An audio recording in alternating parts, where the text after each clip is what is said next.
Are you afraid of the man in the mirror? Or woman? But for me, since I'm a man, I'll be referring to it as a man. Are you afraid of the man in the mirror?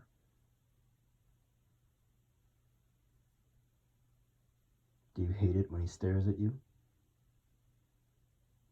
He doesn't. That's why you're the one who always has to look away first.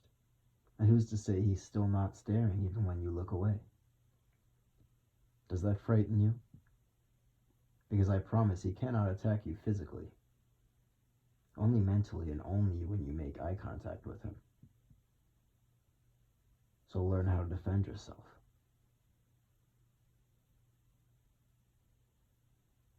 He has the power to help you or to hurt you, depending on whether or not you like him. See, the man in the mirror is actually rather opinionated. If you hate him, he hates you back. But if you love him, he loves you back. Perhaps it's not coincidental that he mirrors your opinion on him onto you. Are you afraid of looking into his eyes? Do you know who he is? Do you call him by name?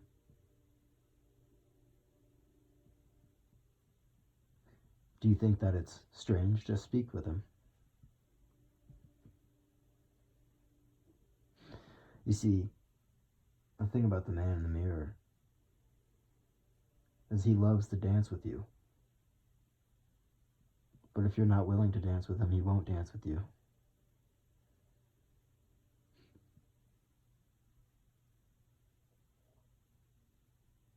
The thing about the man in the mirror is that he only cares about you.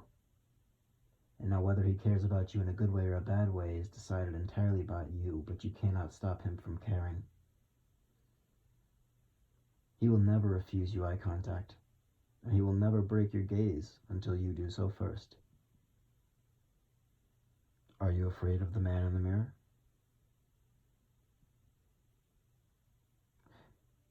He shows you what you are and what progress you're making. Maybe you've been going to the gym recently. Maybe you're looking a little bigger. He's the one who lets you know. One of the ones, at least, possibly. Perhaps someone else also told you. By the way, you do look good today. I hope he already told you that.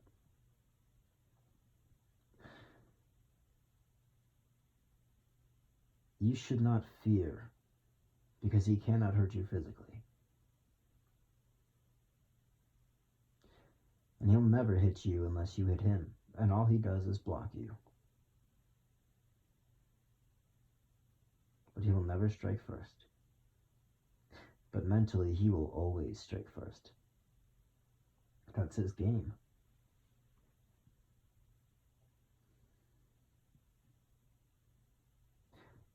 When you were a child, did you ever have someone who repeated every word you said? Didn't that get frustrating?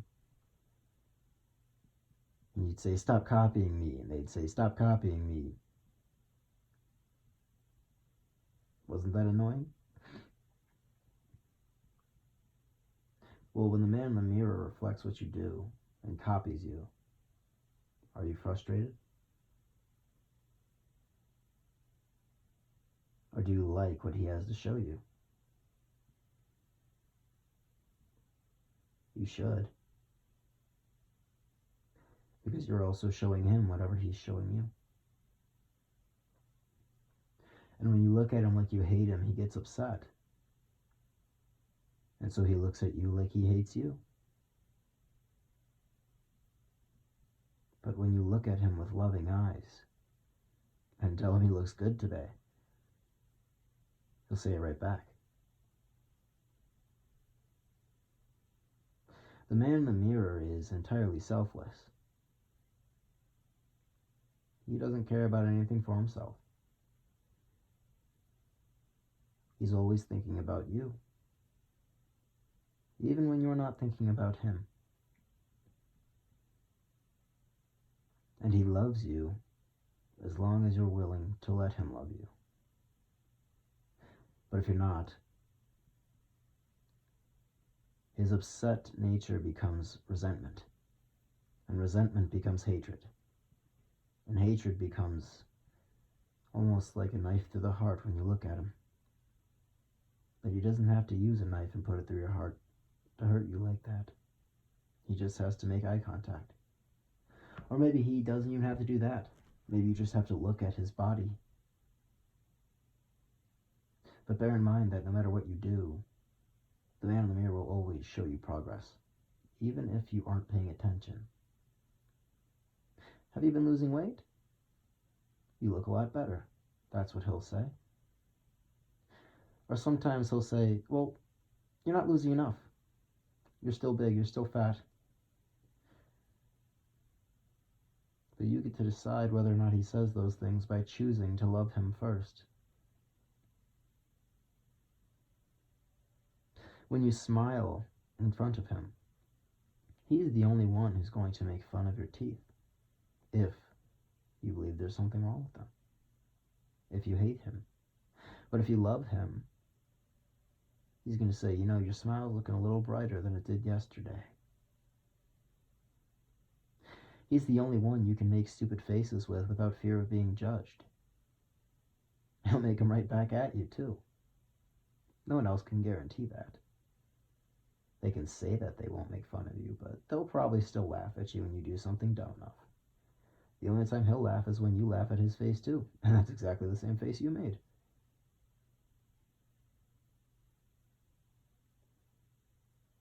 He knows you. He knows you without clothes. He knows you when you've been plastered at 4 a.m. and when you're staring at yourself because you're a wreck. He knows you when you're sick and you're staring at yourself because you're a wreck. But he also knows you when you're looking at yourself and you're all dressed up and you look stunning.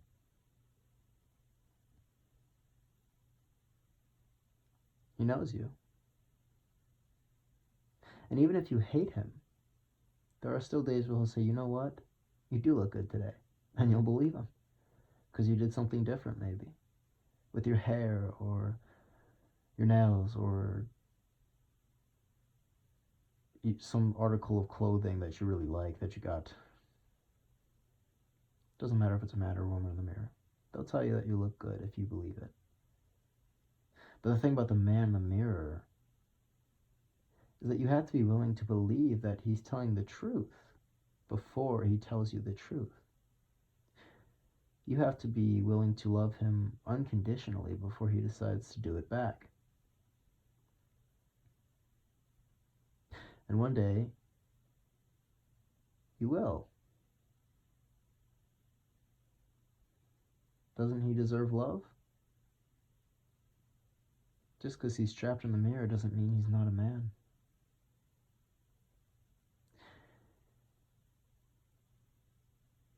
His heart still beats even though you can't see it. Unless you're looking for it, then you might be able to see it.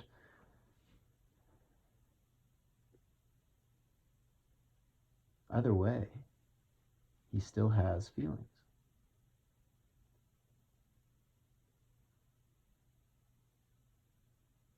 He's a reactive force.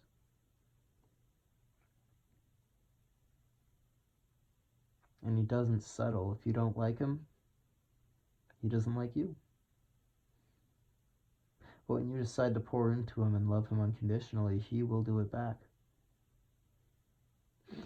When you look in the mirror and you say, I love myself, or you look into his eyes and you say, I love you, he says it right back.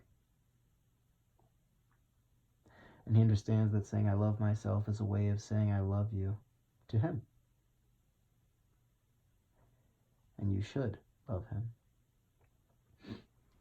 And if you ever want to make any progress with who you are, you will love him or her or them, whoever the person inside the mirror is.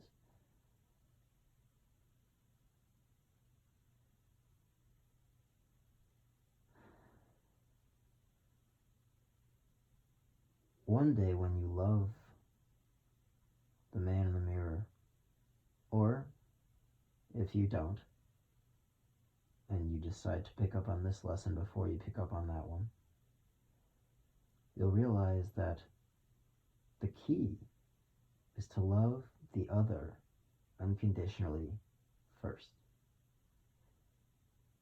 and they will be kind in return. And if they're not, it's probably just because their man in the mirror is not too happy with them, and they're not too happy with the man in the mirror either. That's okay. They haven't spent enough time with them to know who they are yet. They haven't looked into their reflection and seen it clearly yet. Let me ask you a question. Do you truly believe that our bodies are just temporary vessels? If they are, then why do you hate them? How could you hate something that you know will go away? That's not who you are then.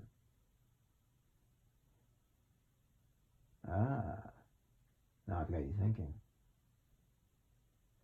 Your physical body directly influences who you are.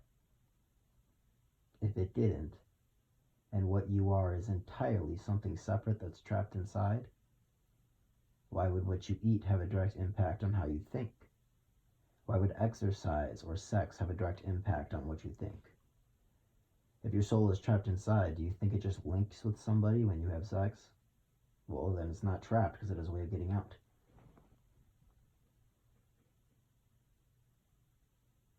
Your soul is just what we identify our consciousness with. But we are much more than just consciousness. So much more. And our bodies are not just temporary vessels.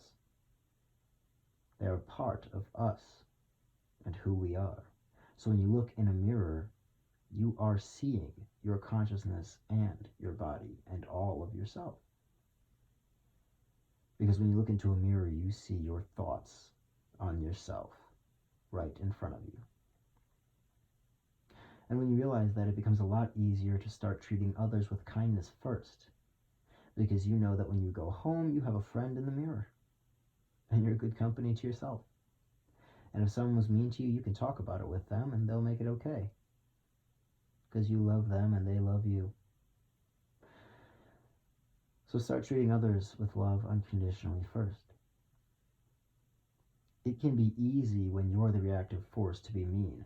That's how it works. Someone's mean to you, you're mean to them. They hate you, you resent them.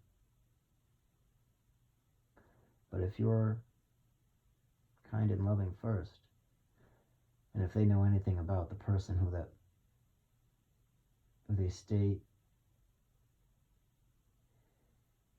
stare into when they look into the mirror, if they know anything about that person, then they will be kind in return. Now imagine one day you looked into the mirror and you were faceless. No eyes, no nose, no mouth. Faceless. And you reach up and you look in front and you see your hand raised and you see their hand raised. And you think, well, I can see, I must have eyes. But this looks weird. It looks different and strange. And you reach up and you touch your face and you feel your nose, and then you focus on it and you can see it. It's in your field of vision. You still have a nose. But the person in the mirror doesn't.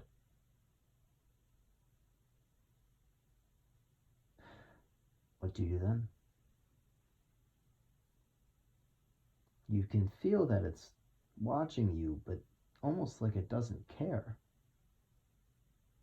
Well, you can't see an expression on its face, so how could you tell if it cares? There's too much that isn't going on while there's still so much going on. You don't know what to think. But it just exists there. And it still makes you feel weird sometimes. Like a mannequin almost.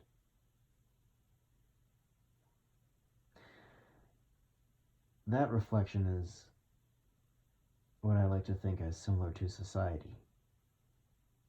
If you pay it too much mind, it becomes weird and strange and uncomfortable. But when you know who you are, you know it's not a reflection on yourself. That's why it's faceless, nameless. It's just society. It's just the masses. And when you know you, you stand out from the masses, and that's how you know that you and that reflection are different.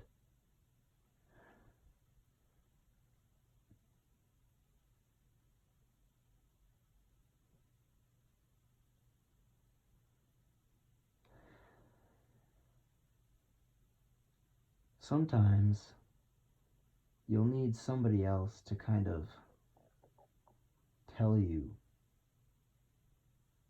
that the person who stares at you in the mirror is attractive, for you to start believing it.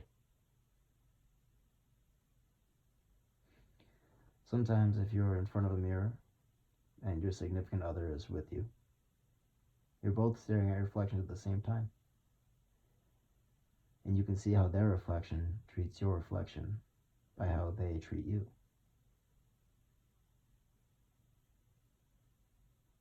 Does that not prove that your reflections, the people in the mirror, are worthy of love if they're receiving it?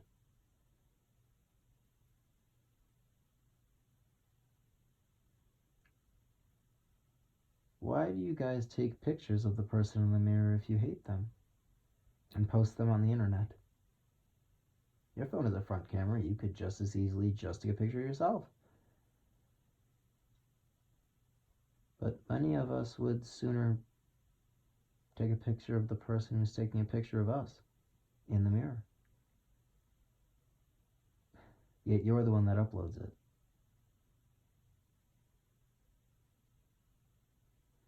Why would you do this if you think they're despicable? That's to say that clearly you think that they're at least worth a picture sometimes. Sometimes they look good. So why not just agree that all the time they look good? Beauty is subjective. Think about all the people who you know that are attractive. Do you see them all the time? Do you see them when they're drunk at 4 a.m. and they're a wreck, or they're sick, or they're tired and burnt out, or they're broken out, or where they're making dumb faces for their person in the mirror? No, you probably don't. You probably don't. Do you think that they don't look in the mirror and think, wow, I look like a wreck today? Everybody still does that. Because you can tell there's no objective beauty standard. Beauty is ever changing.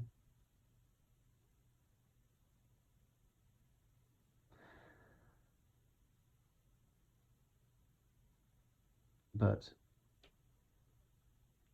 beauty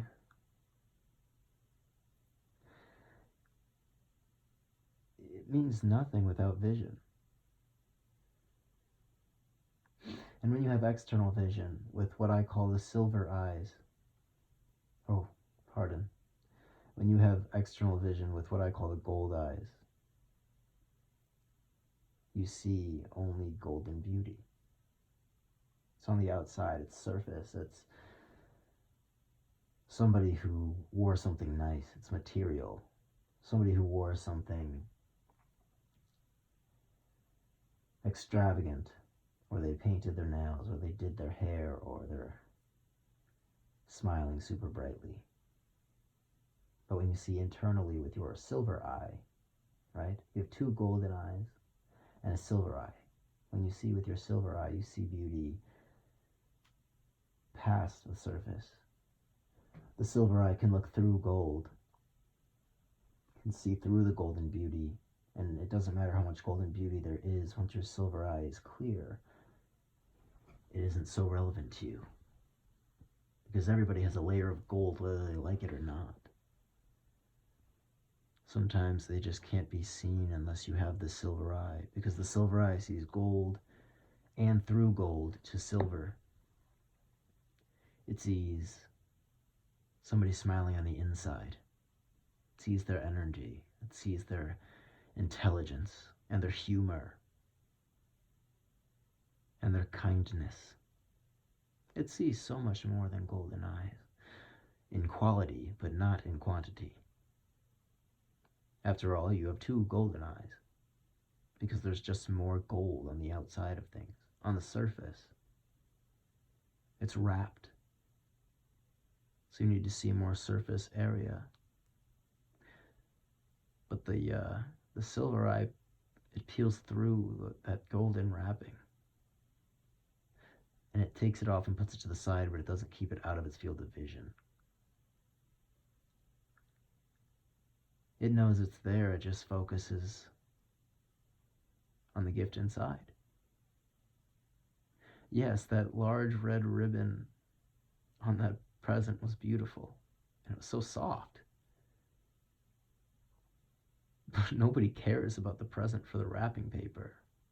Not once you know that there's a gift. If you're looking at a painting on a wall, yeah, you can see that with your golden eye. You can see that as something beautiful, because it is. But the wrapping paper, if it had that same design on it as that painting, it's no longer what matters. You're going to rip it up. You're going to see what's inside, because that matters more. Like the story behind the painting, or the true gift inside. That's what matters. Now everybody has gold eyes, and everybody has a silver eye. And when we're born, our golden eyes open. And as we age, they become tired and wary. And they become less clear. And that's why some people need glasses or contacts or eye surgery. But our silver eye, when we are born, is closed. And with time, it opens and becomes more clear. And it starts to see things less for what's on the surface and more for what's beneath. It sees laughter, sees things that you might hear. It listens instead of hears. It watches instead of sees. Right? Think about the comparison between those words. When you're hearing something, there's noise being made and you're picking it up. But when you're listening, you are paying attention. And when you're watching something, you're paying attention. But when you're seeing something, it's just in front of your eyes. Gold sees, silver watches. Gold hears, silver listens. It reads.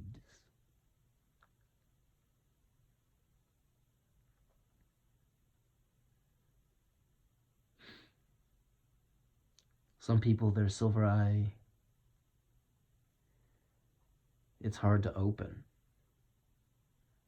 because they're not focusing enough on it. They're focusing too hard on their golden eyes while their vision is still clear.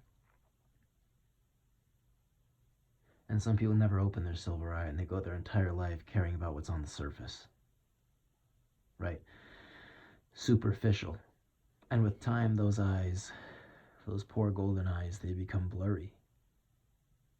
And you are blind. No vision at all. And you die in darkness. How tragic. But some people, their silver eye opens up very early. And they can have golden eyes that are clear and silver eye that is clear. And that's the most exciting one, but it's incredibly rare. Incredibly rare. Most people are in the middle.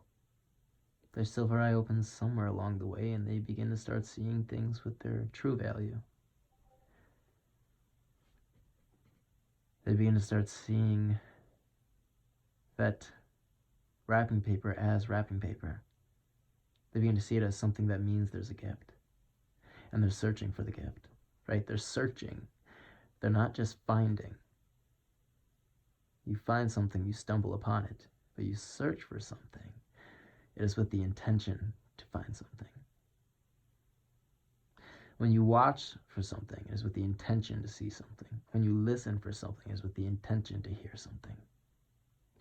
Attention is the key to that. True vision is with your silver eye. But that doesn't mean that your golden eyes are useless or completely superficial or unimportant.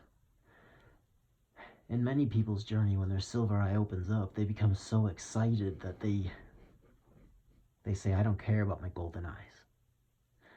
They say, I don't care what my significant other looks like. I see past physical attraction. I think that's shallow. It's not shallow. You should have something that pleases your golden eyes.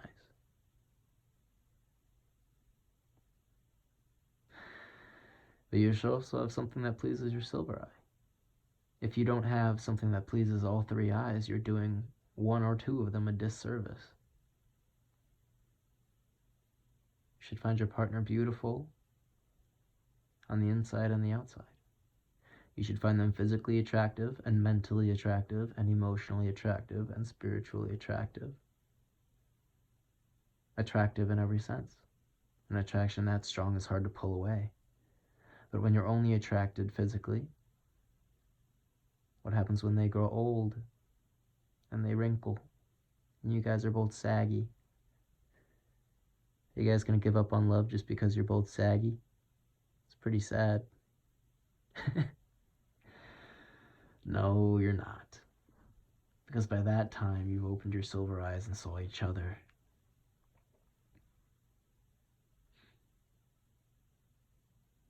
And if you're only attracted to them emotionally, what happens when they start going through a hardship and they don't have those same emotions? Or only mentally, what happens if they're in an incident and they suffer some brain damage, or they grow old and get dementia or Alzheimer's? You see, the stronger your attraction is in all four fields, the more attraction is still there when things start to be repulsed naturally, when other attractions grow weaker, right? What happens if spiritually you believe in a creator and they don't? What happens if you both believed in your creator initially, but they don't believe in it anymore? Or you don't believe in it anymore and they do? If you have four magnets, right? If you have four magnets and they're lined up to other magnets, another four magnets, right? But they're all attached on one end to each other and then attached on the other end to their opposing magnet, right? So it's kind of like two hands with only four fingers. You put those tips of your fingers together and then you have the backs of your hands that go towards your wrist, your knuckles, right? So what happens if in time one of those magnets is too weak to hold on and they fall off? You're still together. You're still attracted. And if one of them was something you thought was enough to be attracted, strong enough to before, you now have 3 times that. And even though you had 4 times that, 3 is still far better. And let's say a little more time goes by and another one grows too weak and it falls off. You still have twice the amount of attraction as most people believe is good enough. And you're still together. And a little more time goes by and that falls off. By this point, you'll probably be dead before the other one falls off. And if it doesn't, fix your magnets and find somebody else and attract all 4 to them. Perhaps it was purely situational. Perhaps there was a brutal shock and it shook the magnets too hard and they fell away from each other. Like the magnet fell off the fridge because he jumped on the floor too hard. It happens. You should remember that no matter what happens, It's okay. If it wasn't allowed to happen, it wouldn't have happened. You have permission to be upset about it.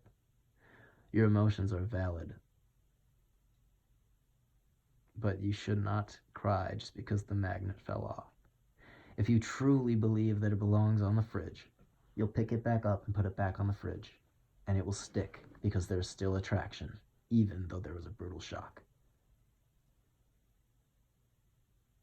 It's okay to walk away from that magnet too. Maybe it just doesn't attract to the fridge anymore. It's okay.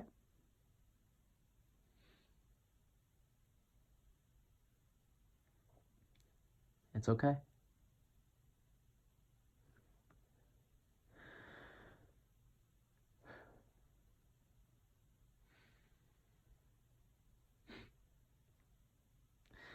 Your silver eye sees 3 out of 4 of those magnets. Sometimes your golden eye does too. There's one your golden eye can't see. That's emotion. Your golden eye sees expression, right? So it's still valuable. Your golden eye is how your silver eye can see things. You see, and then you have the vision. You see someone's face, and there's a frown. That's your golden eyes. But with your silver eye, you can tell that they're sad. You see someone smile with your golden eyes. And with your silver eye, you can see that they're happy.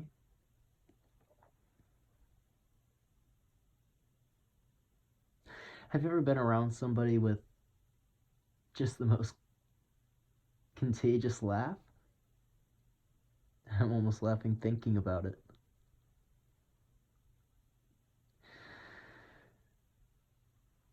It's because your mind is reflective of those around you, and it loves to take in light and send it back. So when you hear somebody who's laughing, they can't stop laughing, and eventually you start laughing, and you don't even know what the joke was or what's funny, but you're laughing. And it feels good. It's all about reflection. And once you become conscious of such reflections, does that mean that they're any less powerful just because you're aware of it? No. I promise you that whether you're looking at the car or not, if it's going at 60 miles per hour and it hits you, you're going to be having a bad time. Doesn't matter if you're aware of it or not. And with things like humor and contagious laughter, like children's laughter, right? When you see a child at play and they're so happy, doesn't that make you smile? Aren't they just full of joy? They are. And it gives you a little bit too.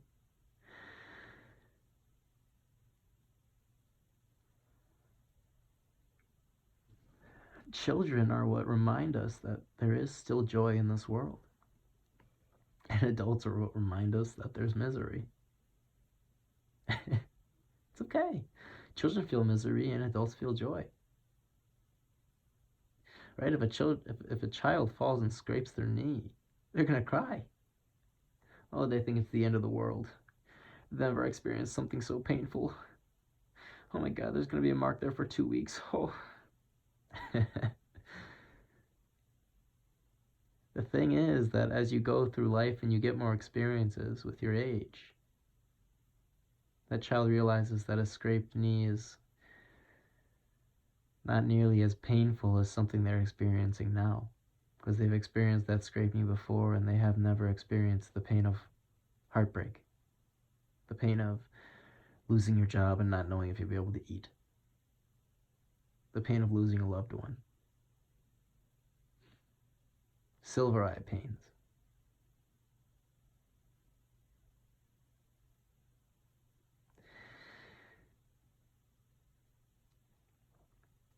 Growing up is the recognition of misery. Adulthood. Ugh. Ugh. Oh, it's disgusting. That's why I never grew up. So I'll never grow up. A child is so joyful because they're careless. They don't stress about mortgages, food, because it's supplied for them. And you don't have to grow up if you recognize that you're just the one supplying it to you. When you were a child, $5 was a lot of spending money. A lot of spending money. I got $5. Ho ho ho, I'm gonna get a Twix, a Snickers, and I'm gonna get some Skittles. Right? You're going crazy. Calm down, buddy. You're not sleeping tonight. All right, relax. When you're an adult, you're like, $5. That's not even. That's a McDouble and some fries. Yeah, well, it's still dinner. It's awful for your body, but it's still dinner. Right? And you should be feeding your body healthy food. But think about it. You make paychecks that are far bigger than $5. I hope. And I understand that wage is starting to become a little difficult to live off of in today's society and economy. But this is not a lecture about the economy. If you have enough money to pay what needs to be paid now, pay what needs to be paid now. And what have you have left? Well, maybe you can get a Snickers. Maybe you can get a Twix. Maybe you can get the Skittles too. Right? If not, put it away. Right? Save for that brand new game you want. Or whatever it may be. Save with your extra money on the side. Right? Children are entirely impulsive, but they have a way of controlling it. Right? When they can be so easily distracted, they're not as worried about a certain impulse over the next. So find habits that become impulses that are good for you. Like reading. Reading, the food of your mind, does so much for you. Make it a habit to read every day, even if it's just 10 pages. Don't read just for the story, read to build a habit out of it. And for those 10 minutes, maybe you forget that you're only halfway to buying what you want to buy.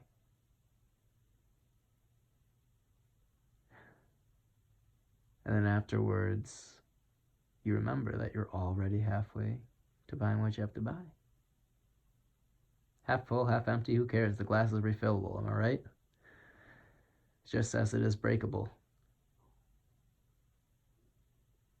Just be careful with the glass, treat it right, and it'll give you water as much as you want. Just be willing to fill it. Who cares where it's at now if it's at halfway point? You're going to drink it, right? If not, give the water to someone else. Then it's not your glass. Who cares? But it's your glass, and there's water in it. Be thankful that there's water in it. You can refill it.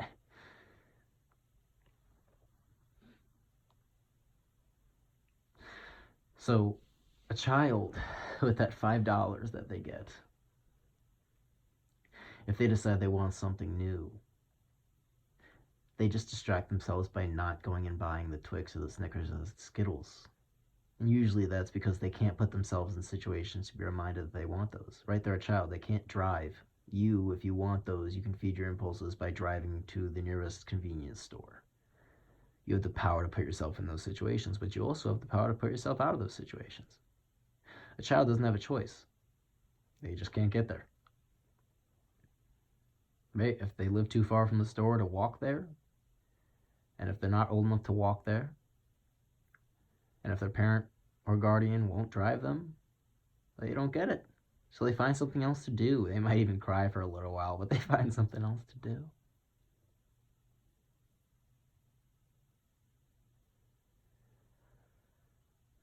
And they save that $5 and the next $5 that they get, and the next $5 that they get, and holy cow, is that $15? Oh, you're loaded, kiddo.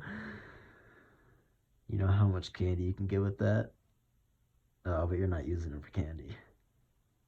No, you keep saving until you have what you need, even if it's only a little. You're sacrificing the good for the great.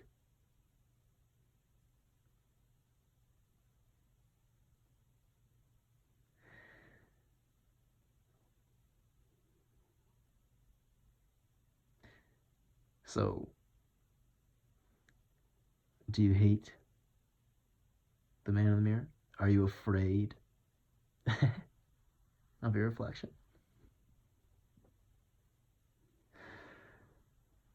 Are you living life with joy? Because you can be an adult without having to grow up. An adult is entirely defined by their age, but being a grown-up is defined by your experience and what you do with that experience and your practices. Be a big adult child. Be an adult who never grew up. Does that mean that you're stupid? Unaware? No. It just means that you're willing to find joy instead of worry. Be at peace.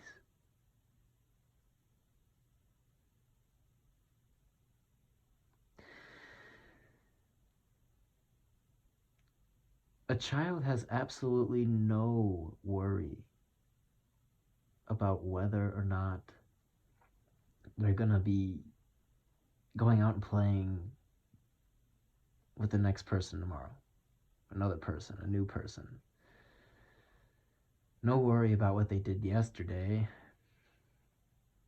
They don't have any worries. They don't have any stress. Do you think that you just turn 18 and you're legally an adult and you are loaded with stress? I think it's coincidental entirely that the same age that you become an adult is the same age you usually typically become stressed. Because that's the year you usually start upgrading the amount of difficulty that's in your life.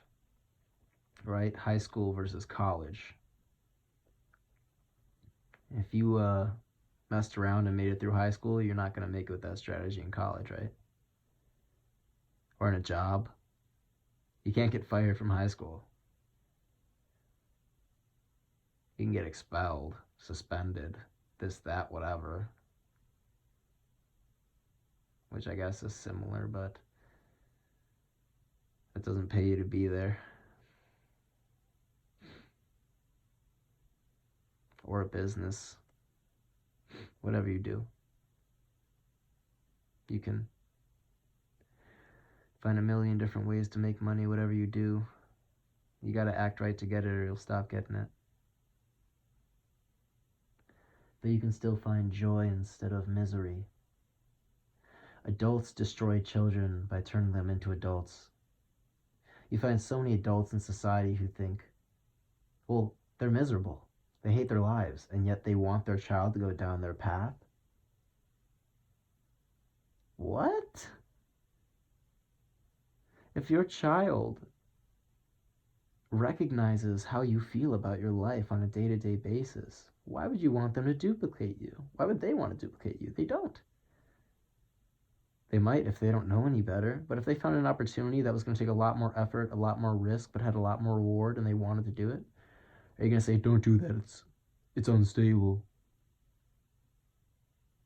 You might. That's not a good parent. Parents are shepherds. Shepherds don't have leashes for the sheep.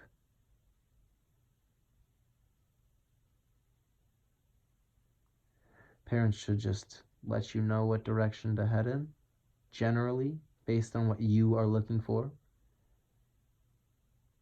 And wave you along.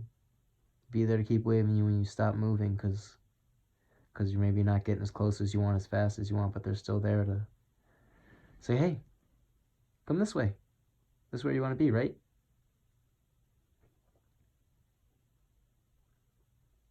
They don't tie you up and drag you. It's not what a shepherd does.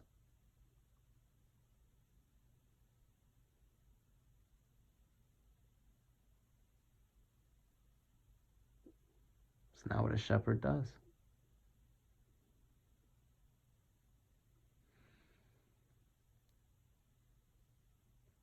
There are so many people in society who just despise their own life. And they project that onto their children because they know that life and they at least want their child to know what they know. You can know what somebody knows without having to experience what they've experienced. Right? Learning the easy way versus the hard way. So many people would rather have you learn the easy way, but then take the hard route because they took the hard way. Suffer the hard repercussions because that's what they're going through. And what you're going through is foreign to them and they don't understand it, and that scares them because they have no backbone and they're afraid of resistance and they don't know what they don't know and they fear that instead of looking forward to it. Because they think that darkness is hard to see in and not the best place to shine. Because they've been wronged by going down their path, so they just assume that everyone else's path will result in them being wronged. Because they walk so far in one direction that they can't turn around, even though they know they're going in the wrong direction.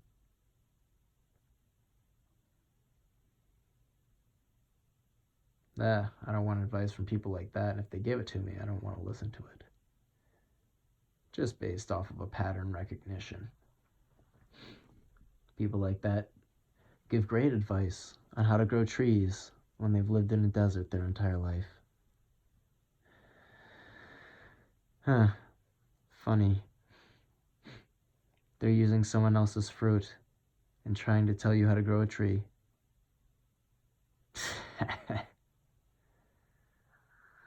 Mother, Father, I have a shepherd right in front of me. Mother, Father, I have a guy who has lived on an orchard his entire life right in front of me, teaching me how to grow a tree so I can have apples infinitely for the rest of my life and feed everyone who I care about, who I keep close to me, including you. And you'd rather have me grow an apple by moving to a desert? You'd rather have me learn to swim by jumping onto the grass?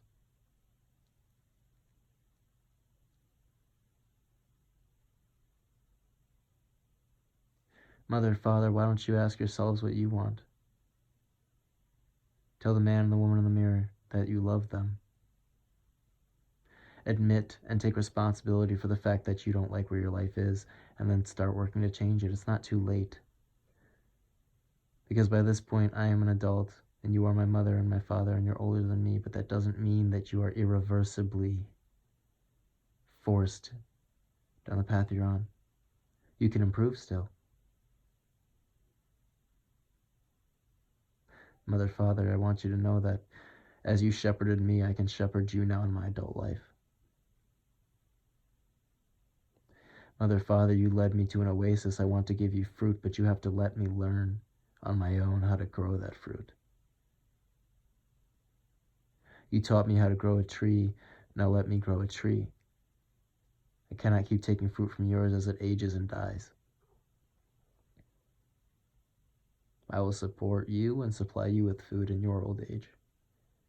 Stop taking care of your trees. I'll take care of them for you. I'm a master at this now. I've planted so many seeds, I know which ones are going to die as soon as I put them in the ground. And I'm not afraid. I don't fear the winter. I'm not afraid. Mother, Father, thank you. I am still your child, therefore I am still a child. Therefore I am not grown up, no matter how old I am. Therefore I still find joy where there could be misery.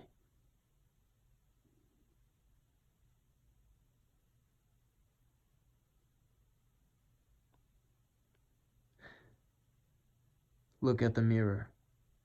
Don't be afraid. The person you see is going to look back at you. And if you look at it like you're afraid, he's going to make you feel afraid. Look in the mirror.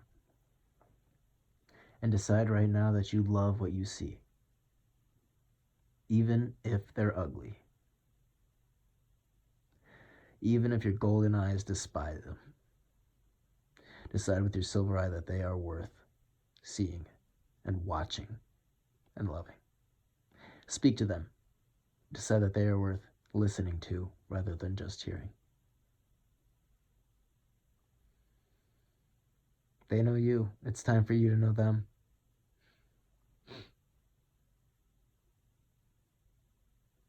Decide that you are the one supplying all of your needs, and be okay with that and find joy.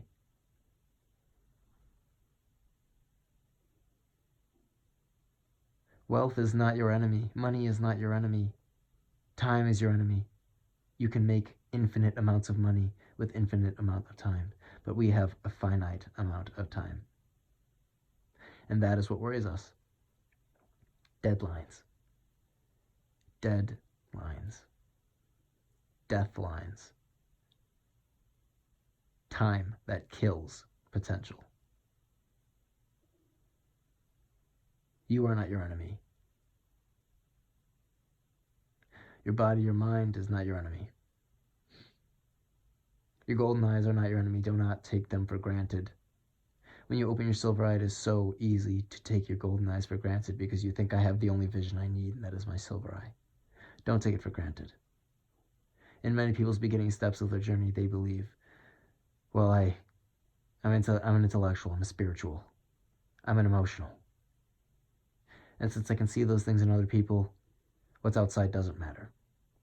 It does matter. You just start watching for beauty instead of seeing beauty. And when you watch for beauty, you see a lot more of the hidden beauties, even in the gold. It's okay. Don't take it for granted. You have all three eyes for a reason.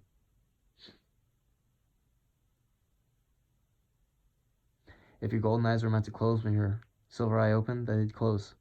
If anything was meant to be any different, it would be different.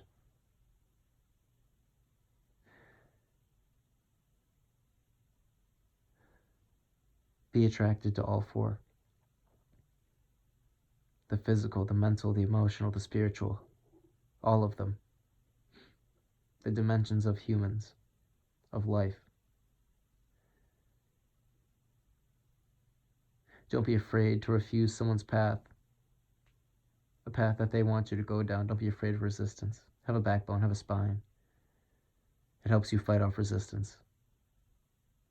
Don't fear the winter when you plant the seeds. There will be a winter, whether you have a full-grown tree or a baby tree or no tree at all, but just seeds. There will be a winter.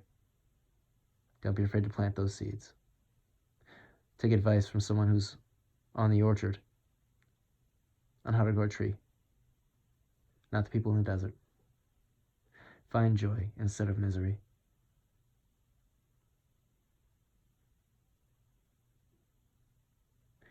Thank your parents for trying to pull you in a direction that they think is right because it's the only one they know. Thank them.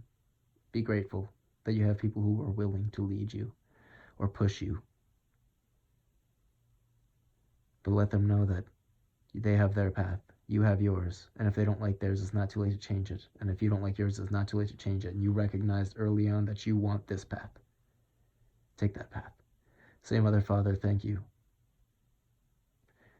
for guiding me when I did not know, when I did not have vision.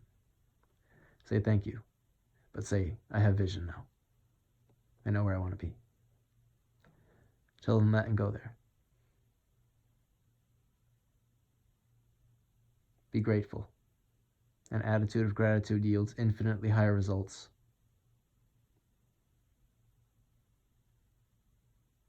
And it all starts with loving the person who stares at you when you look in the mirror.